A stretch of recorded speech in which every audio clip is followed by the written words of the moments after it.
Good morning. Good morning. We are here today with Omuugn talking about community. This is from the Insights and Wisdom of Omuugn. This is volume number 1, and volume number 1 and volume number 2 are both available. You can get your copies right now.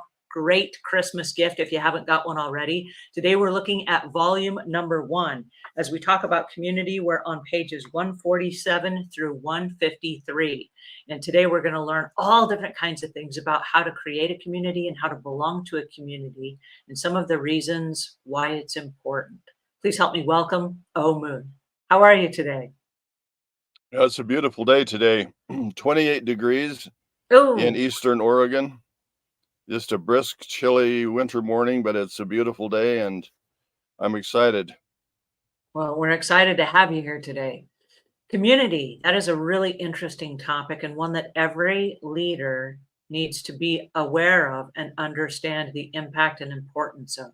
Give us in your own words the definition of community.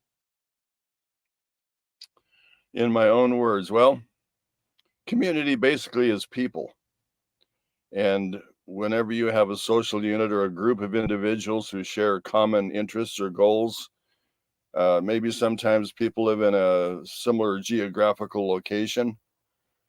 Uh, they interact with each other, they collaborate, they support each other in a lot of different ways. Uh, People interact with business people, and sometimes we belong to clubs or churches or all different kinds of associations. So, but my definition of community is people getting together under whatever circumstance and interacting in a positive and encouraging way. Well, I love that. And I know that as people start looking at their social lives and they look at how am I going to spend my time, oftentimes community becomes a really important part of that, where people are looking for a family outside of their family. And so they'll join a church or a club or a card game or book club or what have you. Tell us a little bit about the importance of joining a community and what it can do for your social life. Well, first of all, I'd like to bring up a couple of points that I think are really important. Uh, there are people who I call movers and shakers. And no matter what group you're in, if it's a school class, you'll find that there are those people who want to be A students. And to some, it comes naturally, and others have to be disciplined and work hard, but they're driven from inside and they want to succeed. And they want the whatever it is they're involved in, whether it's church or school or whatever it might be, they want that to be successful. And so they will do whatever it takes to make that successful. If you're in a church in a church body, you'll find that there are certain people who, if a position becomes available, they will volunteer for the position. Hmm. It doesn't matter how menial it might be. It might be a greeter at the door. They want to help. They'll put themselves forward. They'll be involved and they'll make that thing successful, whatever it might be. And then there are a group of people who kind of hang back. And if someone else will volunteer, they're perfectly satisfied with that. Sometimes they attend all of the time. They come to all of their meetings. People might go to school every day. But your objective is not to get an A. It's to get through the day, to get through the school year. You're just kind of drifting along, doing the least amount of things that you can possibly do and still get by. So what we're talking about in community is that you want to be a mover and a shaker. Hmm. You don't want to just come in and drift aimlessly in whatever thing you're involved in. There's also a group called spectators and participants. Not everybody can be in the parade. My dad used to say, if it weren't for us on the sidelines, there wouldn't be any need for a parade. Mm, that's good. So sometimes it's good to be a spectator and support other people and encourage other people and just to be there and make the thing happen. But there are times when you need to be a participant. Not everybody can be on the ball team that's playing. Some people are in the audience watching, and that's okay. But there are some things where you need to be a participant and not just a spectator. So as we go through everything we're going to talk about today, I'd like you to keep those points in mind. There are movers and shakers, and there are spectators and participants. And just right off the front, I'll tell you, you can't be a participant in everything. Sometimes you just have to be a spectator and support what's going on. But you can be a participant in something. And that's the important point I want to make this morning. There are certain things that are really, really important. And in those things, we need to be participants. We need to be movers and shakers. And so sometimes you have to kick yourself in the seat of the pants. For example, I'm an introvert by nature. I'm just totally happy working in my greenhouse, going through my plants, pruning grapes or blackberries or whatever it might be. It's hard for me to actually go out and interface with the community and ask people how they were doing. I know that my daughter went to the store this morning, and she said that while she was at the store, a lady came up to her and started showing her pictures of Christmas tree bulbs that she was making. And she spent probably 30 minutes with my daughter showing her all of these Christmas tree ornaments. Something like that would make me very nervous, being an introvert. But it was part of being part of the community, interacting with people. And to the other person, it was important to share this information and to interact with someone. What we don't realize is that in communities, there's kind of a sense of belonging. And we had a lot of children. We had 19 children, and there was a lot of things going on in our house all of the time. I kind of created my own community, so to speak. And so what we looked forward to was just peace and quiet. If there was a time when it was just peaceful and quiet, we were just totally satisfied.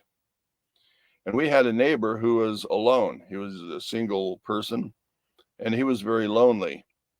And so he would love to spend time with our family because there were just always a lot of things going on. But in our communities, there are widows, there are widowers, there are elderly people who are sort of isolated. They feel isolated. Maybe not very many people call them on the phone. Not very many people interact with them in a positive way, especially every day. And so there are a lot of people in our communities that are just lonely, and they lack connection with people. And we can't connect with everyone, but we could connect with someone. I know I have, there are two elderly gentlemen. They're both single, and they will call each other at 4 a.m. Oh my goodness. Oh my goodness, yes. And they'll check on each other and see how they're doing, and they'll visit, and it's good to have someone who will check on you all of the time and be there for you. So we need to be aware of those people, and we need to be aware of some things that we can do, some people that we can touch, because everyone needs to feel like they fit in someplace and that they have value and that they're appreciated, that someone cares about them. That's part of what community is all about. So that's just one of the areas that we need to be aware of. There are a lot of things going. Oh, you had a comment. Yeah, would it be fair to say, though, that in your greenhouse community where you do all of the planting and the greenhouse stuff, that is in your realm of being in your community. If one of the neighbors that was then showing your daughter the Christmas tree ornaments, if she were to come in your space and start asking about gardening, or, do you have some tips on how I might grow these bulbs or something? I have no doubt that you would welcome her into your community there and say, oh yes, let me show you how to do this, and here's some tips and some pointers, and here's the best compost to use and all those things. I've seen you do that with people. So if she was in your comfort zone, I think maybe your acceptance of just being in the space with the neighbors, although you're an introvert, might change a little bit because that's your comfort zone. Is that sort of along the right track? Oh yeah, we all have areas where we have interests and passions, and we can maximize those things. In fact, here a while back, I had a neighbor come in that was visiting with my wife, and things were going particularly well in my greenhouse. The flowers were blooming, the hanging baskets were really, really beautiful, and it was kind of dismal and cold outside. Mm, So I went up to this neighbor and I said, "How would you like to look into my greenhouse this morning?" mm. And she went out into the greenhouse and was amazed that at this time of year, I had lemon trees producing lemons and limes and beautiful flowers. And she was just amazed at what was happening in the greenhouse. So yeah, we can take opportunities to take areas where we excel or where we have interest and see if other people want to share some of those things. Uh, there are a lot of different ways that we can connect with people. And so, yeah, look for opportunities. There are, for I example, in most communities, there are like musical groups who will put together maybe a choir for Christmas or for a holiday, or maybe just sing together throughout the year for different reasons. There are gardening clubs, and there are different Lions clubs and social clubs and bingo nights and all kinds of things. So there's a lot of activities in most communities. And sometimes it would be out of our comfort zone if you're an introvert like I am to get involved in all of those things, but you could get involved in something just to stretch your comfort zone a little bit and interact with people a little bit more. Um, What does that do for our mental well-being if we belong to a community and we're contributing something as a mover and a shaker? well, it makes communities nice. We all, I call my community a village. Mm. When we moved here, there were 354 people who lived in our little hamlet. And now, after 32 years, I think there are 360. So Well, the that's town not. has the town has remained basically unchanged. And so people pass away and people move in, but it kind of balances. But in our community, there are a lot of things going on, even though it's very, very small. And it's so small that some of the little communities around us will come into our community to kind of share because their communities are small also. Mhm. Uh, Back in World War II, our county seat, which is a bigger city 50 miles away from us, they got caught up in the war that was going on, and they didn't want to hold the county fair. And so our little village said, well, we'll hold the county fair here. And so they brought the county fair to this little village that I live in.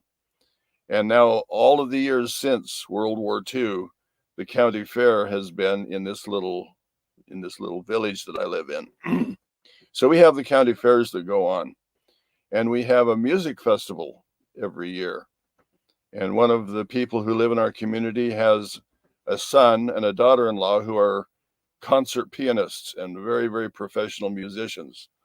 And so they came in and organized a week where they hold all different kinds of seminars and classes, and they teach about music and how to sing and how to play and how to interact with people musically.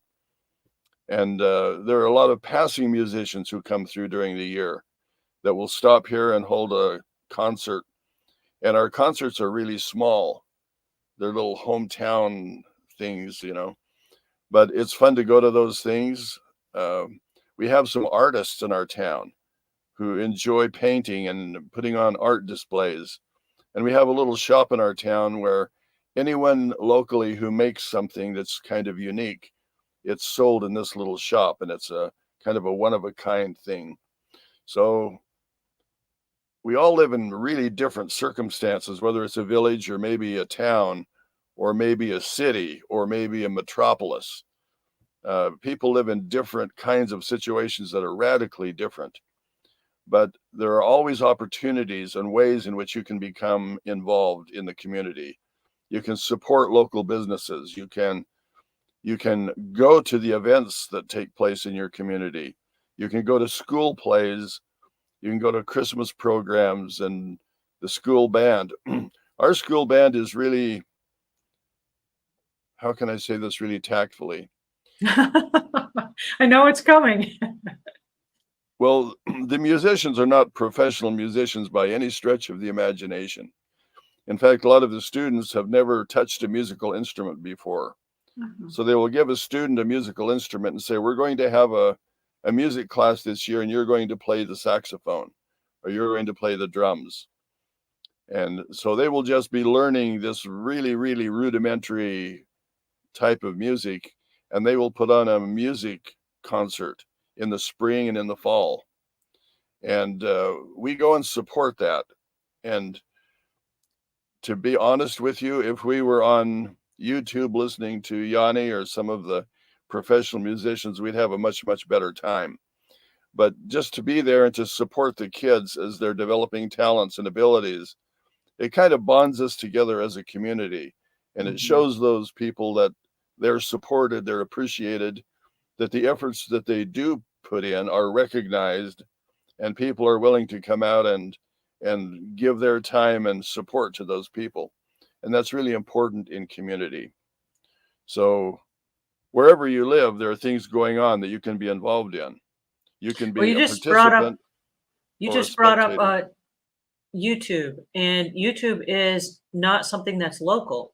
You can actually create a community online, and I know that that's kind of what some of us have done, where we've taken what we know, and unlike your greenhouse where people will come over and physically be in your space, we've actually gone online. I know a lot of my communities are in the cleaning industry, but they are online.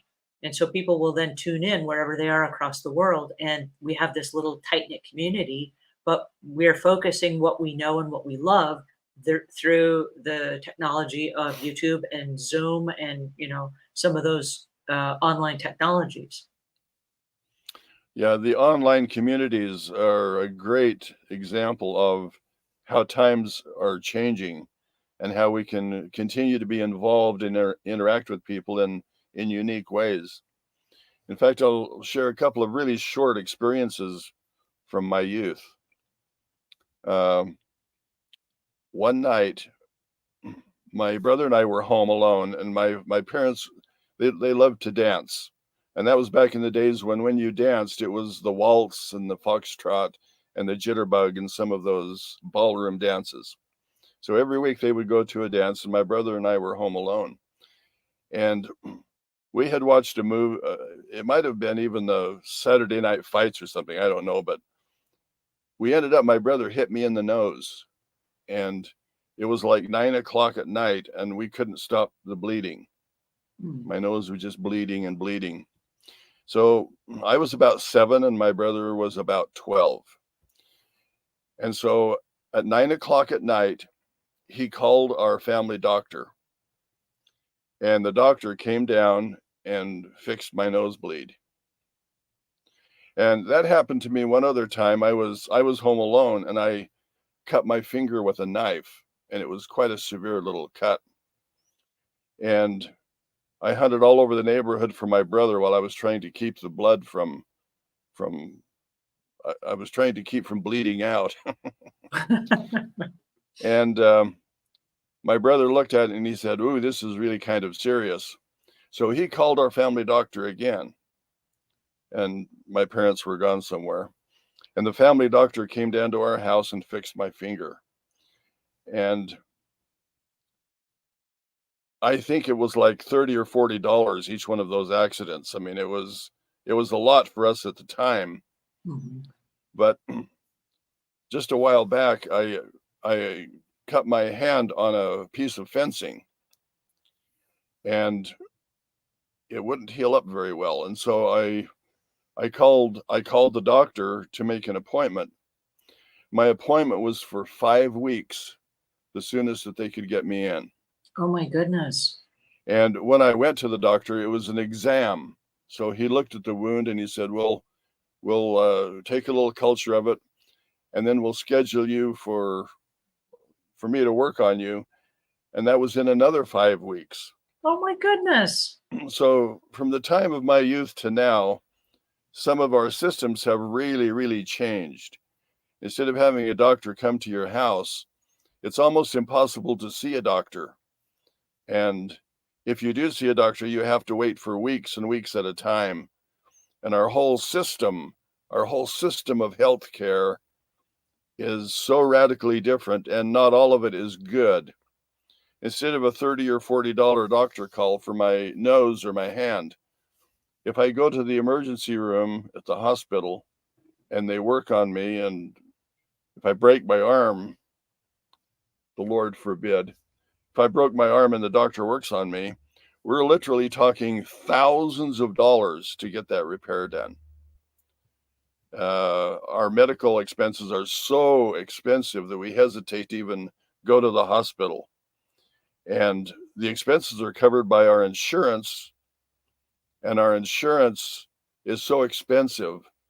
And yet all of the things that happen, the equipment they use and the people who work on that equipment, and everyone's a specialist, and everyone makes hundreds of thousands of dollars a year, I presume. It's a really strange world that we live in. And the reason that the system is kind of out of hand is because there are too many spectators and not enough participants. We as a society have allowed things to develop around us in ways that we don't prefer. For example, I was reading last week that only 9%, 1 person out of 10 approves the direction that the government is going. Mm. And yet we elect those people and put them in office, and we don't like what they're doing. I am guilty of voting against somebody. I remember when the elections came, instead of saying I want to vote for my favorite candidate, I voted against the person. I wasn't a fan of either of the candidates, but I voted because I didn't like somebody worse, so I voted for the other person. And I know that's not the right way to vote, but I felt cheated. I felt cheated, like these are the options that I've been given and I don't like either one of them. And so I felt ripped off. Well, a lot of times when we vote emotionally.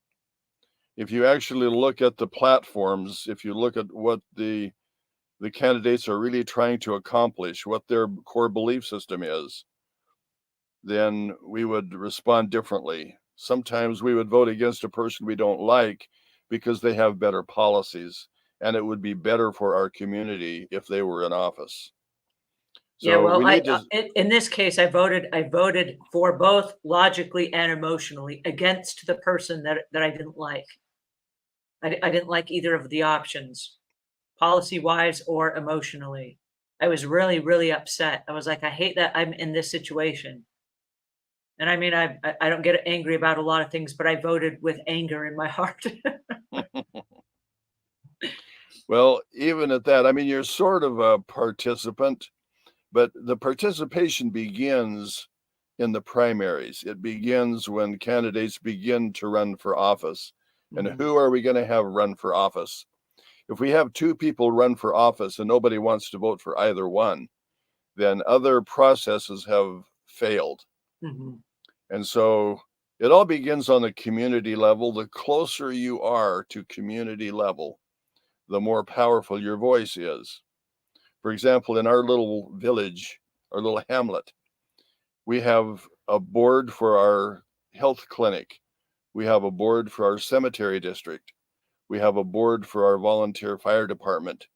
We have a board for our arts, and we have a group of people who are actually, they're trying to plan like 10 years ahead for our little community. What do we wow. want this community to be in 10 years? For example, in our community, we don't have a stoplight and we don't have neon signs. And the community wants to keep our community a little village, sort of rural in nature. They don't want to bring in all of the big city things and all of the hustle bustle things. People come here because they want peace and quiet, tranquility. And we have that here. I can go out and sit on my porch, and every once in a while, in the distance, you can hear an automobile go by. But for the most part, it's very, very quiet and serene. So there are people who have decided for my community to be that way. Mhm. And so there are a lot of different ways that we can be involved so that things happen the way we want them to happen. Those are the movers and the shakers. It's a small percentage. Probably movers and shakers would be a tenth of the population or the group, whatever that is. In a church, there's just a handful of people who really make all of those things happen. And everybody else just comes to the meeting and goes home. Mhm. In the school, the same way, you have those A students and everybody else. So on the community level, the movers and the shakers are really going to have a big sway because most people are not going to get involved. Mhm. And so if you want your community to be a certain way, if you want certain people to run for office, then you need to encourage those people that you know are sharing your values. You want them to run for office and you encourage them. And heaven forbid, you may want to run for office yourself. Uh, most of us don't want to run for office, and we don't want to be part of the political machinery. But it takes someone to do that. Someone has to step out of their comfort zone. And so we need to really encourage the people that we know would be good people for the offices to run. And if we do that on the school boards and the boards in our community, and we get the good people who are successful there to run for our city offices, for mayor and the city councils, and then if we get those people to represent our county as county commissioners. And I know in America today, we have some really, really serious things going on. We have immigration problems where literally hundreds of thousands of immigrants are coming into our country. And the communities have to absorb those people. And there are not facilities for those people. A lot of the people who come in are children, and we need schools for those people. And sometimes they don't speak our language. And so we have to start doing things that are out of the ordinary. And so the out of the ordinary leadership is required for these times that we live in. And the reason that 90% of people in America do not like the direction our country is moving is because the leaders that are in place don't share our values. They're not trying to accomplish the same thing that we're trying to accomplish. And so we need to be more discreet in who we have run for political office. And someone said that Chinatown is the biggest Chinatown in the world in San Francisco. It's even bigger than the towns in China that are named Chinatown. There are bigger towns there, but they're not named Chinatown. So we have literally communities. For example, there are more Vietnamese people who live in California than there are who live in Vietnam. Mhm. And so we have diverse things going on in our communities, and how we interact with those people and how we absorb them into our lifestyles. And some of them want to obey their own laws and speak their own language and do their own thing, which causes a lot of challenges in some communities.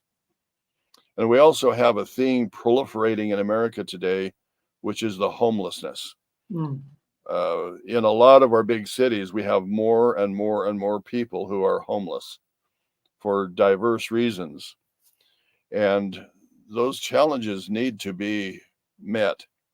They're part of our community. And apparently their needs are not met. That's why they're living on the streets.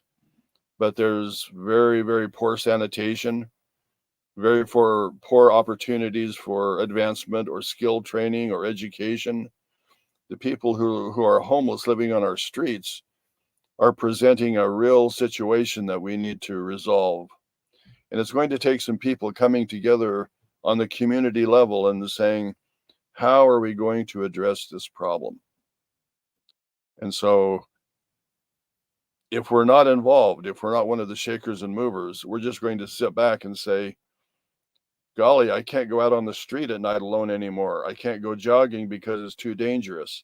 I can't go in these areas of the city because of the gangs.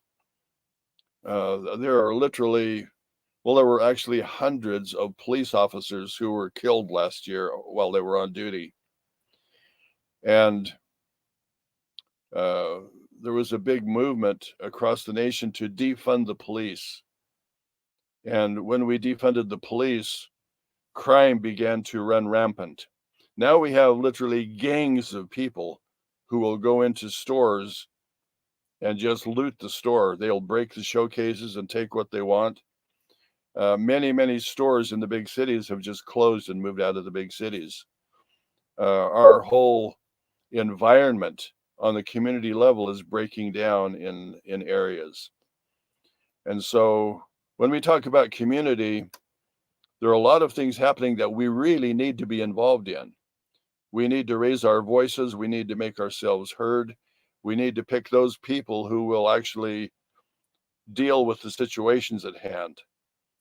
And well, the problems just go on and on.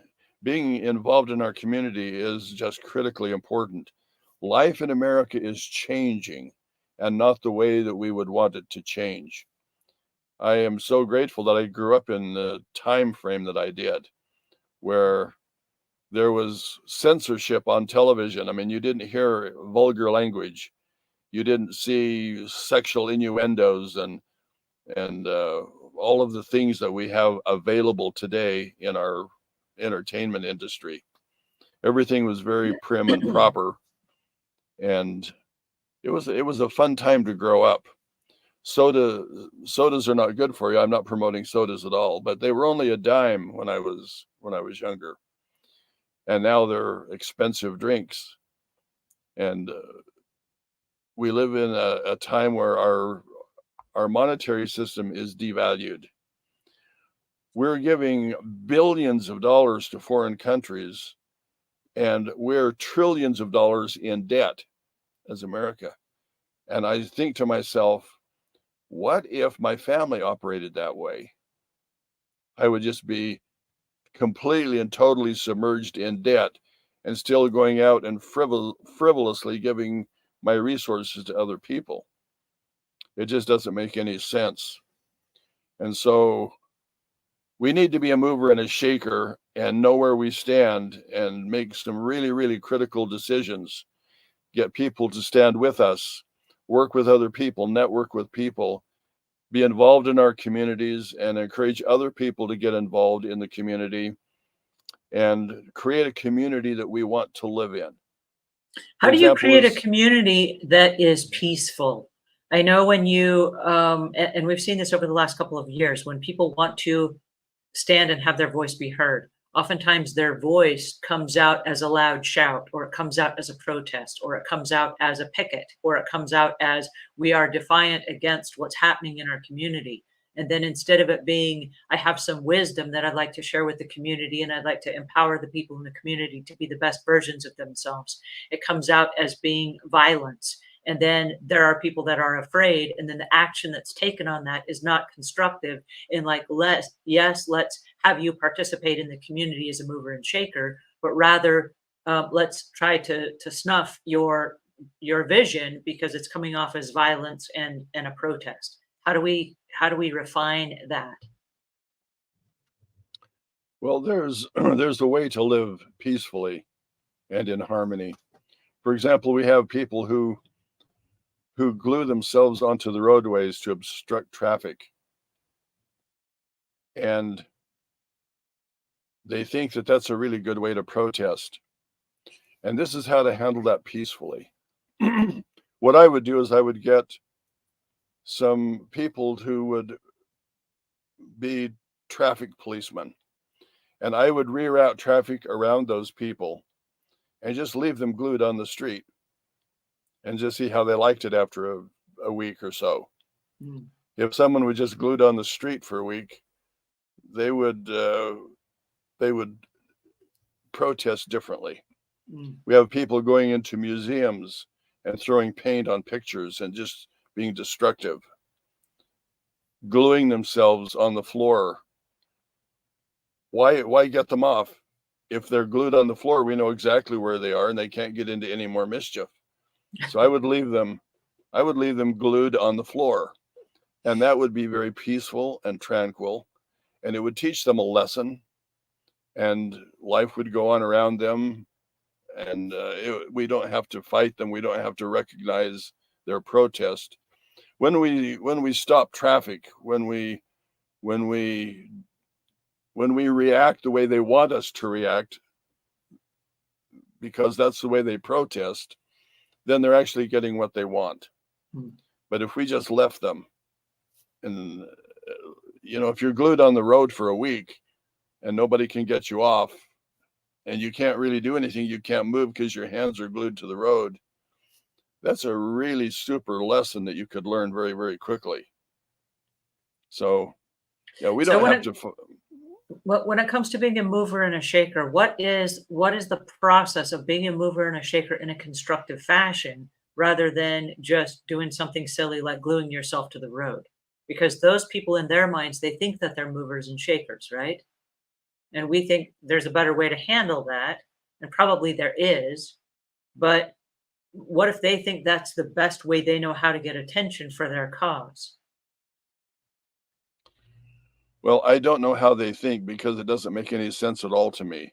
Right. If I went into a museum and threw paint on a piece of artwork with the idea in mind that it would stop the oil companies from producing petroleum, I don't know how those two things relate to each other. Mm-hmm. To me, it's just a senseless act of vandalism that has no object in mind.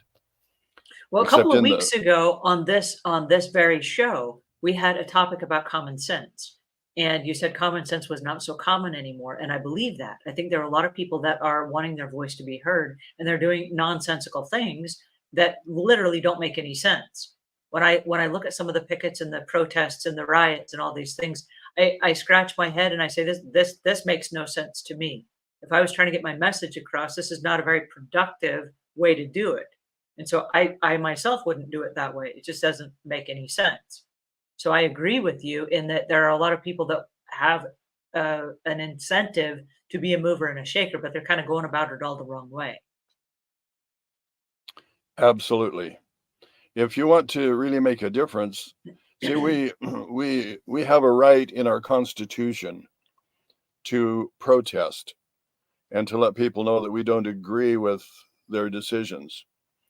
And so having a group of people get together and hold up signs and say, we don't like this, there's nothing wrong with that.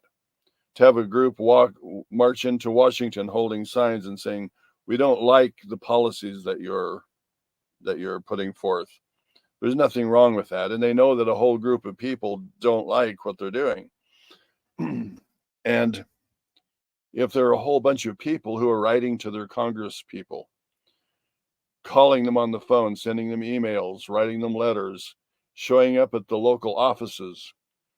All of our senators and Congress people, they have state offices where you can go in and just say, I want to protest. I want to let you know that so-and-so voted for this bill or is putting this bill out. I don't approve of that. They don't represent my interests. In fact, there's kind of a movement in Oregon where I live I live on the east side of Oregon, and on the west side of Oregon is the big city of Portland. And Portland has enough people and enough sway that they politically influence the entire state. Portland is so much bigger than the little village that I live in that it's whatever they say goes. And so there's a movement in Eastern Oregon to actually secede from Oregon. I think there are like 7 counties that have petitioned to become part of Idaho. And they want to reconstruct the state of Idaho because it's a conservative state and it reflects the belief system of the people in these counties. So you can start movements like that and let your leaders know that if they're going to pass the legislation that they do and vote the way they do, they're actually going to secede from their leadership. You're going to revolt and do something else. And you can do it peacefully. It's being done with petitions and people voicing their disapproval. And now there's this big thing going on in the states, well, in our state, whether or not to allow this thing to happen. And the other state has already said, yeah, that's okay with us. You can come in if you'd like. So there's more and more pressure now on our government officials to do something different. So there are ways that you can do things peacefully, but you need to talk to the people who make the decisions, and you need to let the people who make those decisions know how you feel. And if there are enough of you, and that's where the movers and shakers come in, you need to get petitions and have the petitions signed and get those petitions in front of the right people. Let them know that you're very dissatisfied. And we have something that happens in America that needs to be rectified. We have 2 political parties which that doesn't work well. Everybody on one party is going to vote one way and everybody on the other party is going to vote the other way. So the people who really make the decisions in America are the independents in between those 2 parties. And if the party that's in power, if people disapprove of that, the independents will go to the other party and they will have the majority and they will take office the next election. And then people won't like the way that's going. And so the independents will go back to the other party. And we just go back and forth and back and forth. And we don't really like the policies of either party. And instead of voting on what's right, we vote on whatever the party says their platform is. Or you vote against somebody because you don't like them, like I did. Well, if a bill comes up before Congress, it's either a good bill or it's not a good bill. And if it's a good bill, everybody should vote for it. And if it's a bad bill, everybody should vote against it. But what we do is we vote for or against it depending on what party we belong to. And sometimes we'll vote against something that's a good bill just because it's the opposite of the other party. And I mean, all of the other a lot of these issues, 100% of the one party will vote the same way. There's no way that 100% of people, even in the same party, will view something the same way. But both parties do that. And so our whole system doesn't work well. Would you say in a community that it's more advantageous or it's more effective if instead of just voting and saying, I don't like what y'all are doing, to say, I don't like what y'all are doing and I would like to propose a solution? Is it better to come with a solution or an option or a suggestion than it is to just create a protest and say, I don't like this and it's not going to go down this way? Well, yes and no. I mean, you can do it that way. Like if I didn't like the direction the country was going, I could just tell my elected officials, I don't like the way the country's going. And they would say, well, how can we do it better? And I would say, that is the right question. Now you need to ask that question to the right people. There are people who have expertise in a lot of areas. If you're going to make a financial decision, There are economists and people who study that field very, very well that can tell you all about debt and about fiat currencies and about giving people things that you don't have. And they could give you some responsible financial advice where the common man on the street may not understand that. Maybe accountants and people who balance books would have a better understanding of finances than the man on the street. Mm-hmm. So it depends on what the question is and what the issue is. But what we should do is bring experts in and listen to the counsel that they give, and at least take that into consideration when we make our decisions. I know that America has just given hundreds of billions of dollars to the Ukraine, and they've given billions and billions of dollars to Israel. And not everyone is in agreement that we should fund the war efforts. If you want peace and tranquility, funding war efforts and sending people bombs and explosive things and tanks and fighter jets and all of those implements of war, that may not be the best way to procure peace. You need to be strong militarily so that people don't pick on you. But our government is acting in a lot of cases irresponsibly. For example, I may not agree with the position that the Palestinians have, because they support Hamas and Hezbollah and some of those groups that we consider terrorist groups.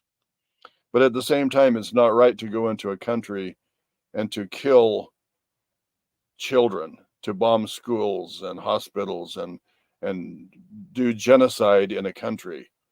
That goes beyond the scope of war. And yet the way the war is being fought, some of those terrorist groups will actually use school children and hospitals as a base of their operations, so that if you're going to fight them, you have to do things that are genocidal. It doesn't make any sense. So there are a lot of things in every community, I think, that don't make sense. And I think yeah, that's kind of the point of this conversation, is understanding what is your role in the community and how can you be most effective in the most peaceful sort of way. And I know that there are, I personally don't like to complain. And so if I want to be part of a community and I don't like the way the community is going, I like to come with a solution that I myself can manufacture. For example, I joined a YMCA, and that was my community. I joined that and I paid my money. I'm voting with my money. I want to belong here.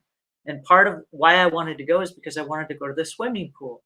Well, inside the swimming pool, on each side of the lanes, there's a great big clock. And most swimmers that swim competitively will swim against the clock.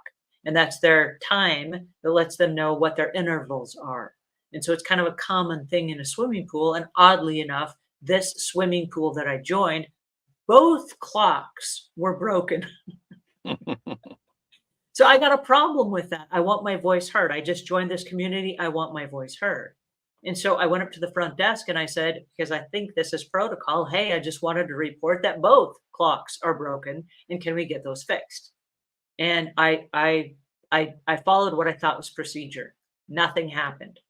So the next day I went in again, the clocks are broken. And so I made a note again, like, hey, I'm here again and I'd like to get the clocks fixed because I paid my money. I joined the community. I'd like the clocks fixed. Nothing happened. So I was like, this is really weird. What I'm doing is not working. I could picket, I could complain, I could cause a fuss, I could do whatever I wanted. But in this community, whatever I was doing was not working. So I went online and I found the company that manufactures the clocks, and I found the fixing for the clocks, and I found a number that goes along for YMCA administrators that have broken clocks. And I sent them that information via email. And I said, hey, I don't want to be a pest, and I don't want to come in personally and fix your clock, and I don't want to buy you a new clock.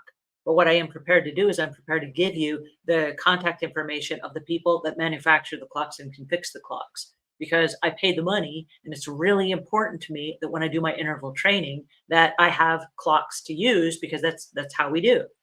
And so they sent me a note back and they said, thank you so much. We brought somebody in and they followed your instructions and we fixed the clocks. And so in that community, I felt like the only thing that I could do was maybe provide a solution, because either they were unwilling to look up the phone number for the person that fixed the clocks, or they didn't think it was important or whatever. But just me complaining did no good whatsoever. And I wasn't prepared to buy them a new clock. And so what can I do that's within my realm of ability or finances? Those clocks are like $500 a piece. And so, I mean, if I had to buy them a new clock, probably I could, but that wasn't part of my solution. And so what can I do where I am? And I think what I'm hearing from you today is what resources do we have available to us that we can make a difference in our community with the voice that we have in the best and most productive sort of way, so that our communities can continue in a productive way. I would really hate it if the little town that you live in would become overrun by some rules or requirements that Portland, Oregon is suggesting that don't involve and agree with your community. I would hate that. And so what can we do? Am I on the right track there as far as what we're trying to accomplish as being a mover and a shaker? Well, there are people who have solutions for problems. In fact, one thing that we haven't talked about today that we always talk about is AI. Ah, Let's talk about AI for just a moment. I love AI. Let's. If we would feed AI all of the variables and let AI choose what some of the better decisions would be. Like if we had a problem, we could ask AI, give me 10 solutions for this problem, Uh-huh. or give me 20 solutions for this problem. If we did that for every problem, we would have at least 20 options available to us. And we could sit down as a city council or a school board or whoever that was, and we could say, we have this problem, and here are 20 possible solutions. Let's look at each one and select the very, very best one. That's a great idea. And we could do that on every level. We could do that on in schools. We could do it in our communities, in our villages, or in our cities. We could do it in our counties. We could do it in our states, and we could do it on the national level. Instead of these two parties going back and forth, feed all the variables into AI and then get possible solutions, and then have people actually sit down, maybe representatives from both parties, and say, okay, these are the problems and these are the solutions. What is the best solution that we could choose for this problem? And AI could give us a lot of better bills and a lot of better insights into things than either of the two political parties that are running for office in our country today. Do you know why I like that solution? I like that solution for the fact that AI will take into consideration history, and it will take into consideration things that have tried in the past that worked and didn't work. And it will also take into consideration all the different things that maybe we don't know from our own knowledge or filters that we're bringing our information through.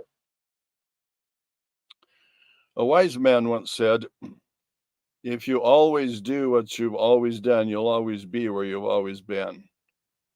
So as times change, as technology changes, we ought to utilize that for our benefit. I don't think that AI should run our country, but I think that AI could give us answers to a lot of questions, and then the flesh and bone people who are on those councils and in those positions could sit down and look at the solutions to the problems and say, let's go with this solution. Will you support this one? No, but I'll support this one. And you could find a solution that everyone could agree on that would be a better solution. What we have now is we have bills that go through Congress, and they have what they call riders.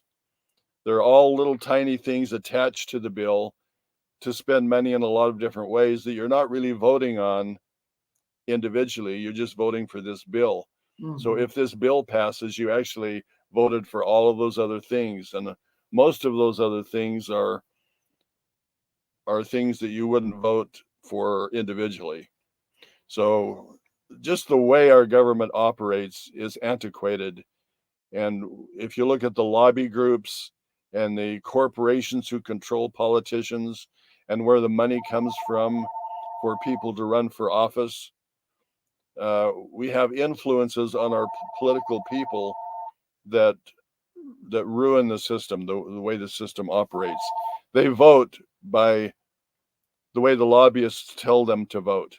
They vote by the people who support their candidacy with money. They vote that way instead of what's right. And so that whole system needs to be recreated. We need to look at what the founding fathers were trying to accomplish when they gave us our sovereignty and our freedom. And there's a time not to be a spectator. There's a time not to be a run-of-the-mill person who just watches things from the sidelines all of the time. So going back to that question from the top of this conversation, how do you know when you need to be a mover and a shaker? And how do you know when it's best to kind of like stand back and just be a participant watching from the sidelines? Well, if there's a music festival going on and you're not a musician, a spectator that goes there and enjoys it and supports them, that's what a spectator is for. If you're a musician, you ought to pick up your instrument and get involved in the music festival and play some of the songs and share your talent with people. If you're skilled at any trade, there are things in your community that could use that trade, even if it's a class. You could say, I'm a welder, I know how to weld. I'm going to teach some of these young people how to weld. That's something that I can do. I can be a shaker and mover in educating people to do this thing that I'm good at. And there are electricians, there are welders, there are plumbers, there are school teachers, there are people who speak foreign languages, there are people who have all kinds of talents and abilities. They need to get involved in tutoring people and being involved in starting a class or a group. If you love to garden, start a gardening club in your community. If you don't want to start a gardening club, attend one and be an active member and take something. If you ever go to a meeting, you should always take something to share at that meeting. You don't need to hog the meeting, but you should go to every meeting prepared to share something. Like you say, if you have a solution, take your solution to a meeting for whatever it might be and share that. If people go to a club, don't just go there and go home. Go there to share something and to have an impact in some way. Share ideas, share encouragement. If someone is doing a good job, tell them they're doing a good job. Say, man, I'm so glad you're the president of this organization and that you do what you do. It makes this thing work. People value the appreciation. And look for people in your communities that are lonely, widows and widowers and the elderly. Some of those people can't get out very much. I know a couple in our community that they're both sort of crippled up and they're 90 years old.